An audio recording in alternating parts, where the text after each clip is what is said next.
ప్రపంచంలో ఎక్కడున్నా మీ గోత్రనామాలతో వేదమందిర్ నిర్వహించే ఆన్లైన్ పూజలు హోమాల ద్వారా దైవ అనుగ్రహాన్ని పొందండి. Welcome to I dream.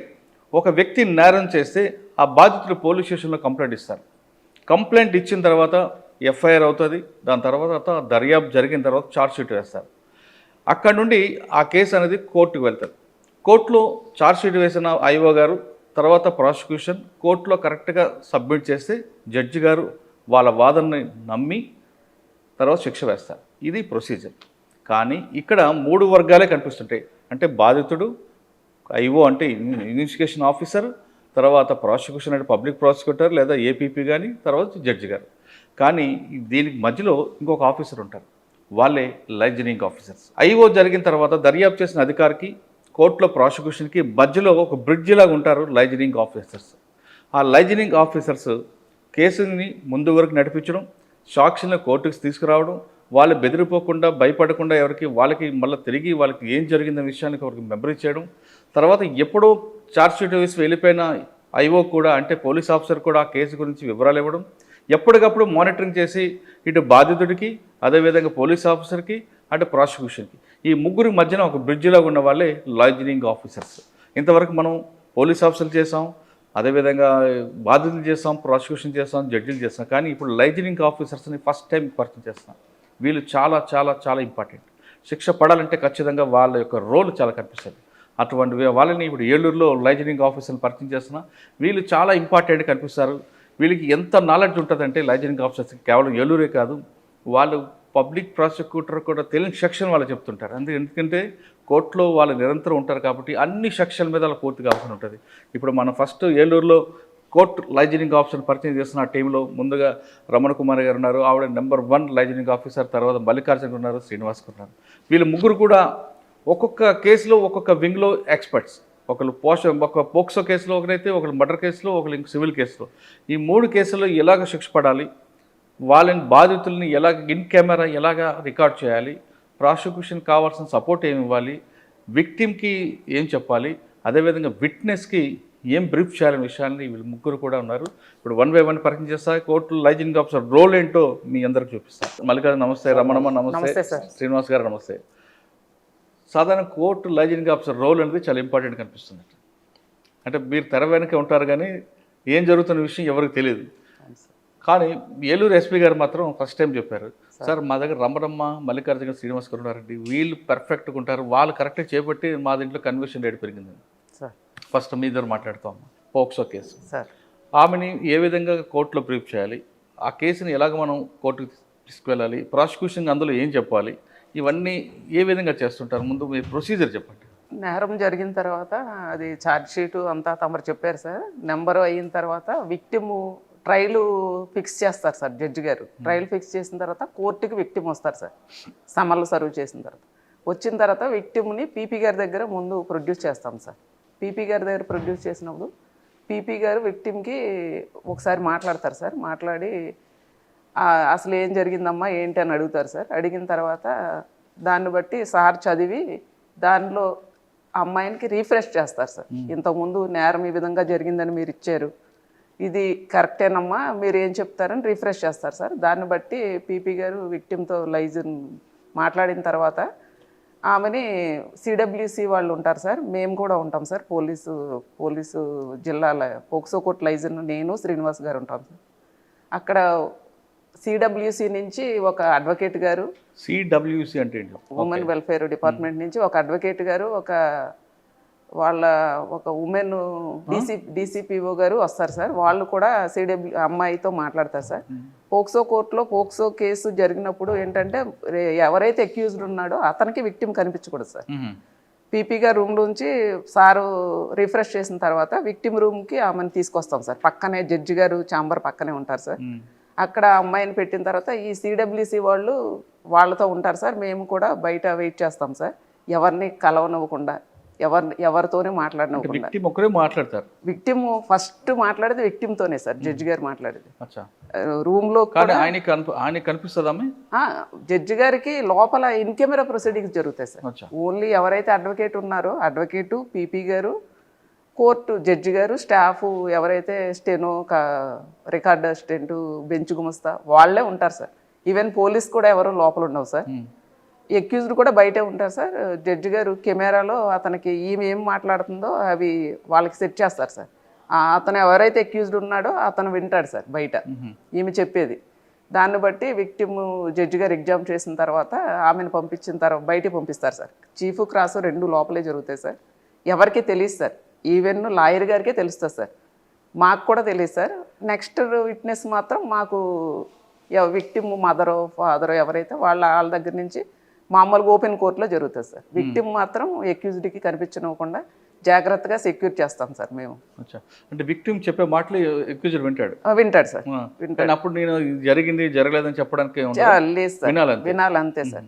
అంటే అందులో పోక్సో ఎస్పెషల్లీ పోక్సో కేసులకు మాత్రమే సార్ అలా జరుగుతుంది, ఇంకా వేరే కేసులకి. సరే, పోక్సో కేసులు తీసుకుందాము. ఒక విక్టిమ్ క్రాస్ ఎగ్జామ్ అయిపోయింది, జడ్జి గారు ముందు చెప్పారు, ఓకే, బయటకు వస్తారు. తర్వాత ప్రొసీజర్ మీ రోల్ ఎక్కడ ఉంటుంది? నెక్స్ట్ అదే ఎవరైతే విట్నెస్ ఉంటారో ఆ విట్నెస్ ప్రొడ్యూస్ చేస్తాం సార్ లోపల. అది కూడా పీపీ గారు రిఫ్రెష్ చేస్తారు సార్. బ్రీఫ్ చేయడం ఏమీ ఉండదు సార్, పీపీ గారు రిఫ్రెష్ చేస్తారు సార్. సకాలంలో సాక్షులు మాత్రం పీపీ గారి దగ్గర ప్రొడ్యూస్ చేసి ఆ కేసుకు సంబంధించి ప్రాపర్టీ ఏమైనా ఉన్నా సరే, సాక్ష్యం దర్యాప్తుకు ఉపయోగపడే ఉంటాయి కదా సార్, సీజ్ చేసిన బట్టలు మెటీరియల్ కానీ లేకపోతే ఎఫ్ఎస్ఎల్ నుంచి వచ్చిన ప్రాపర్టీ కానీ అన్నీ సకాలంలో కోర్టులో అందజేసి కోర్టులో మార్క్ అయ్యేటట్టు అవన్నీ మేము ఆ రోల్ చూస్తాం సార్. కోర్టులో ఇందులో విట్నెస్ ఉంటారు కదా, వాళ్ళకి మీరు గుర్తు చేస్తారా పలానా రోజు మీ కేసు ఉంది? మేము సమనిస్తాం సార్. కోర్టు వారు షెడ్యూల్ ఇచ్చిన తర్వాత సమనిస్తాం సార్. ఆ సమన్ ప్రకారం వాళ్ళని కోర్టుకు వస్తారు సార్. మా దగ్గరికి వస్తే మేము పీపీ గారి దగ్గర పెట్టి పీపీ గారు రిఫ్రెష్ చేసి వాళ్ళని కోర్టులో. కొంతమంది రారమ్మ, భయపడి రారు, అప్పుడు ఏం చేస్తారు మీరు?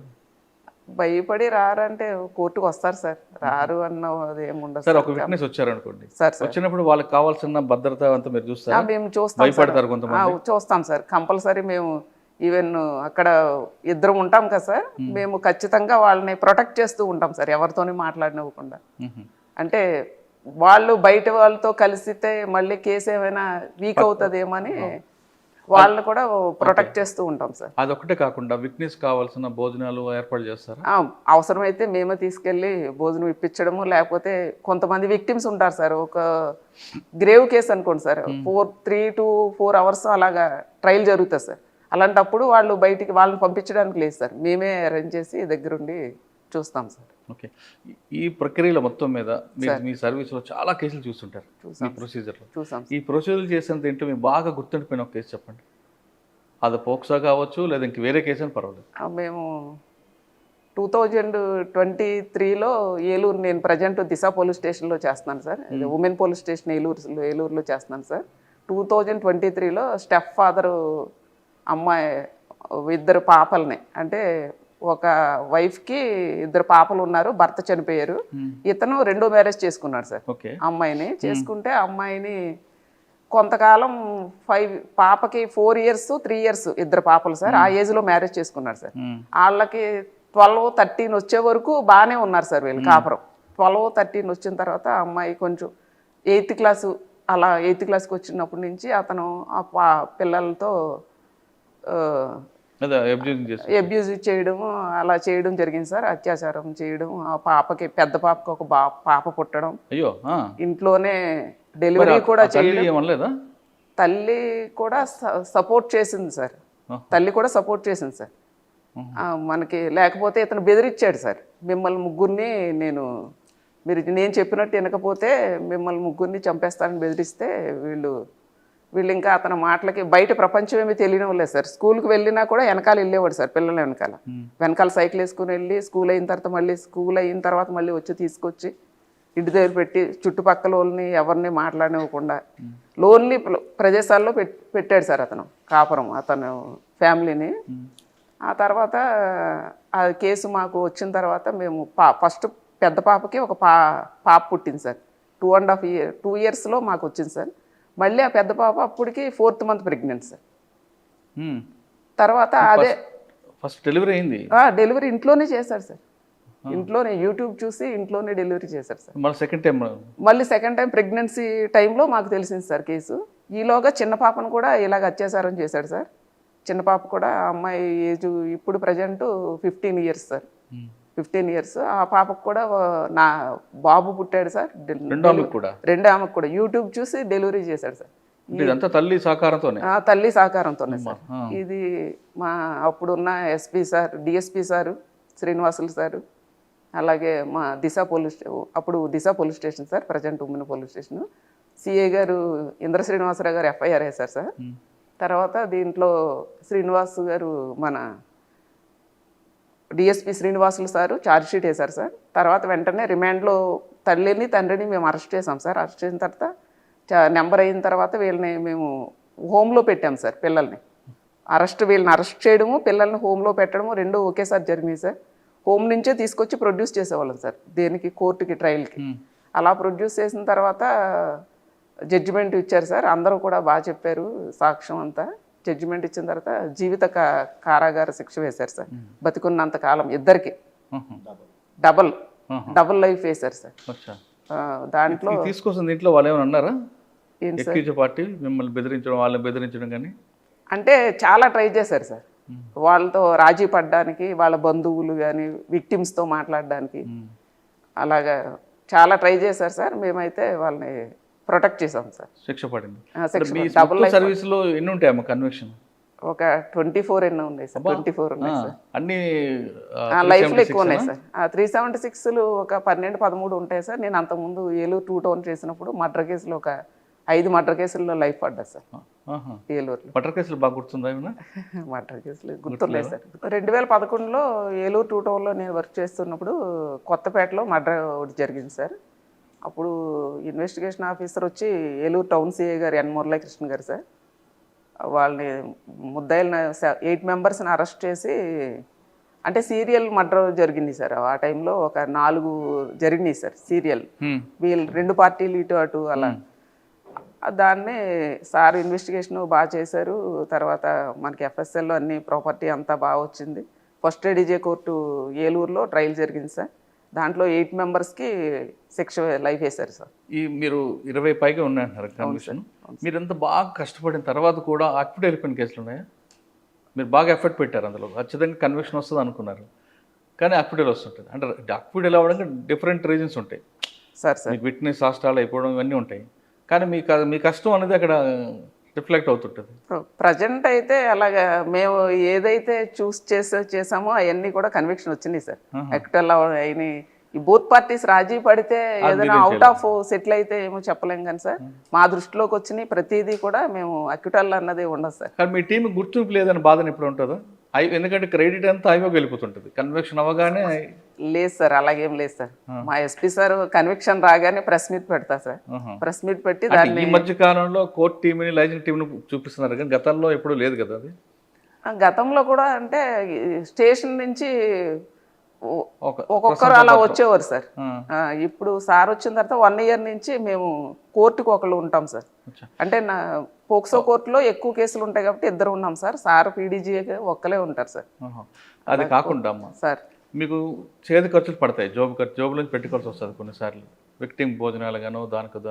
అది మీ జోబు నుంచి పెడతారా లేదా పోలీస్ స్టేషన్ నుంచి? అలాగేం లేదు సార్, మా జేబులో సార్. మా ఏం సెల్ఫ్ సాటిస్ఫై సార్. మనం కేసు గెలవాలి అన్న దీంతో 100-500 ఖర్చు పెట్టినా ఏం అవ్వదు సార్. ఆ ప్యాషన్ లేదు సార్, అలాగేం లేదు సార్. మా ప్యాషనే సార్. కోర్టు లైజనింగ్ ఆఫీసర్ పనిచేస్తున్న వాళ్ళకి మీరు ఇచ్చే మెసేజ్ ఏంటి?